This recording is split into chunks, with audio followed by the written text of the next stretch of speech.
ये नाना प्रकार के चार्जेस जो आज मैं सदन में लाया हूं, ये माननीय वित्त मंत्री जी तक पहुंचे ताकि देश के आम आदमी की जो जेब बैंकिंग सिस्टम काट रहा है, ये उसे पता लगे, ग्राहक को भी और माननीय वित्त मंत्री जी को भी। पहला, मिनिमम बैलेंस पेनल्टी। यदि आप न्यूनतम बैलेंस नहीं रखते हैं तो 100 से 600 रुपए प्रति माह बैंक आपका काट लेता है। इस चार्ज को लगाने के बाद बैंकों ने वित्तीय वर्ष 22-23 में 3500 करोड़ रुपए मिनिमम बैलेंस पेनल्टी के नाम से लोगों से वसूले हैं मैडम।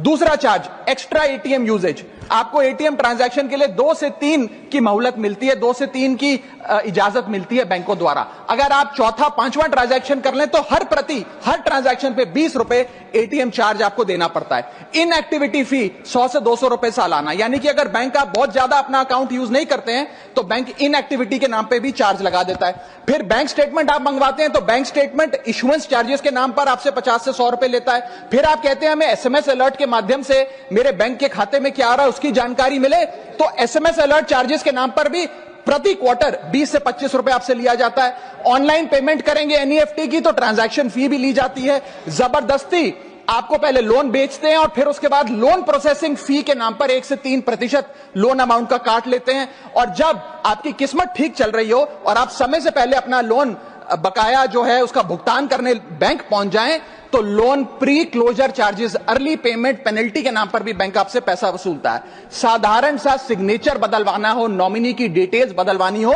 उस चेंज पर भी 200 रुपए प्रति ट्रांजैक्शन के नाम पे बैंक आपसे पैसा वसूलता है। और डिमांड ड्राफ्ट पे ऑर्डर बनाने जाएं तो 100 से 200 रुपए प्रति डिमांड ड्राफ्ट आपसे पैसा वसूलता ही वसूलता है। यानी कि कस्टमर्स की जेब काटी जा रही है और कस्टमर्स को पता भी नहीं लगता कि कितना पैसा बैंक इन नाना प्रकार के चार्जेस के चलते आम आदमी से वसूल